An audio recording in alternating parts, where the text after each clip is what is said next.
It is late and I am sleepy, but here goes nothing. Hello and welcome back to The Thinking Believer. Today we're talking about the historical significance of the Apostle Paul. It seems like common ground can be hard to find in the world today, and Bible scholarship is no exception. Lots of times that leaves me feeling like I'm talking past someone and not being heard, and I'm sure they probably feel the same way. And that makes Paul really interesting from a historical perspective in the world of biblical scholarship. He's obviously kind of a big deal when it comes to theology. 13 of 27 books of the New Testament are letters traditionally attributed to Paul, and arguably no single person has had such a large and lasting impact on Christian thought.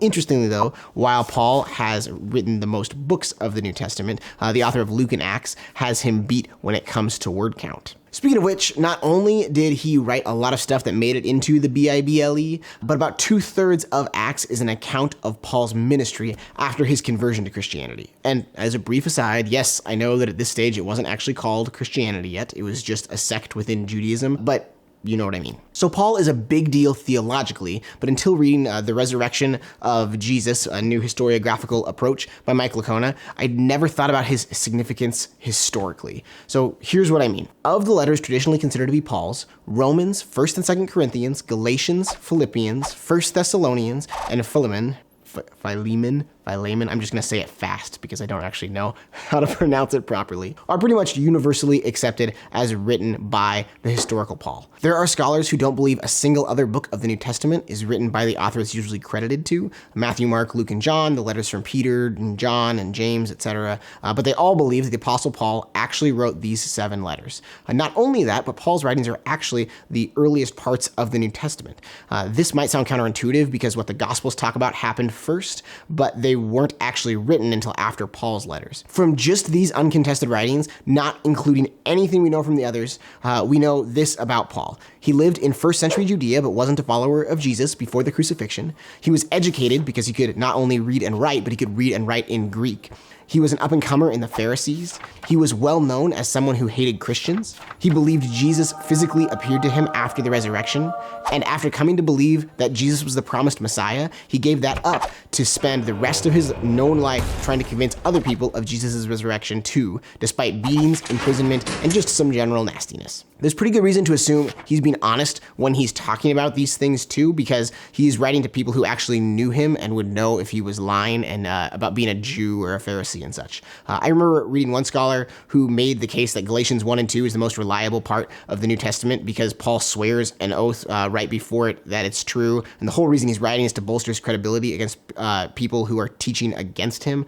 I think it was John A.T. Robinson in Redating the New Testament, but I'm not positive, and it doesn't seem worth it to look it up.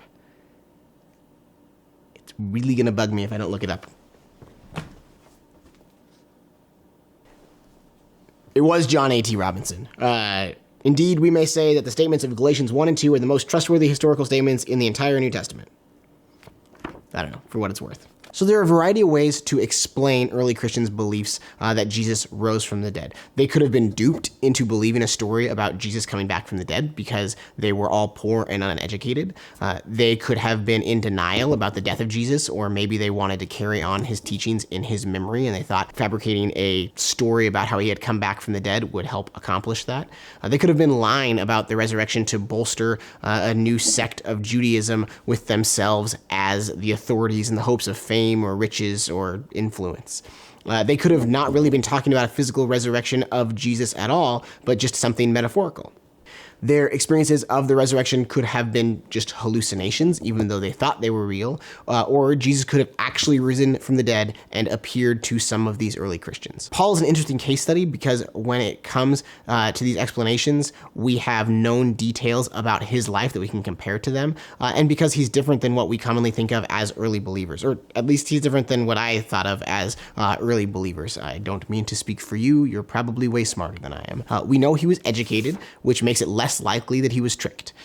He was an enemy of the followers of Jesus, so he wouldn't have had personal or emotional reasons to falsely claim Jesus had risen from the dead. He led a successful life up until his conversion, and his decision to change teams not only alienated the people from his life before, but didn't gain him much with existing Christians who were concerned his conversion was some kind of trick.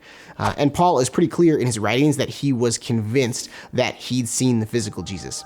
I should probably cite a source here, but it's late and I don't have one off the top of my head. If you really want one, you can ask in the comments below and I will hook you up. So that's about where the scholarly consensus ends on the matter. Most scholars would agree that the above explanations are unsatisfactory when it comes to dealing with the facts that we know from Paul's accepted letters. The other two options are that Paul hallucinated along with other eyewitnesses, or that Jesus actually rose from the dead. The idea that Paul hallucinated seems super reasonable on its face, especially compared to someone rising from the dead, which people are not prone to do. The challenge with that explanation is, if you're going to explain Paul as a hallucination, what do you do with the other eyewitnesses or alleged eyewitnesses of the resurrected Jesus? And you don't actually have to even go outside of the accepted letters of Paul to run into this. He talks about how he spoke with both Peter and with James, the brother of Jesus,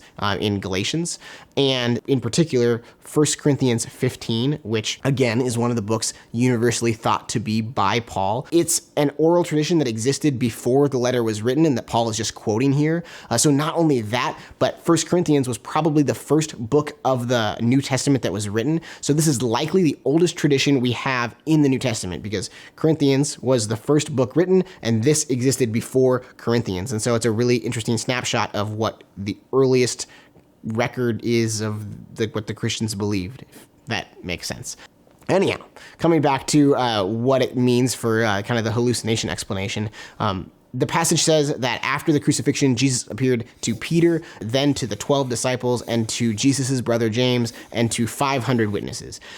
Even if you chalk up the 500 witnesses to exaggeration, because they aren't mentioned in the Gospels or Acts, and you just talk about the appearances to Peter, to the 12 disciples, and to James, I haven't heard a compelling explanation for how a group hallucination like that could happen. And again, that's just discounting completely the claim that 500 people also saw Jesus at one time. Obviously, if you're 100% convinced that the natural world is all there is, then hallucination seems to be the best option, regardless of whether or not it's a great explanation.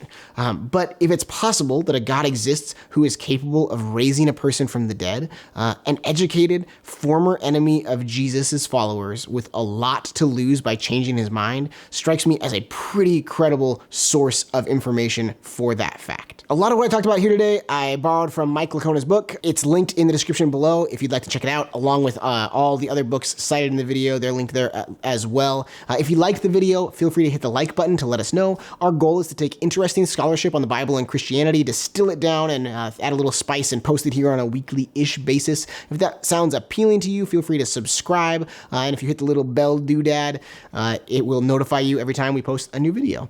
Besides that, I'll see you next time. Philemon. Philemon. Philemon. Philemon.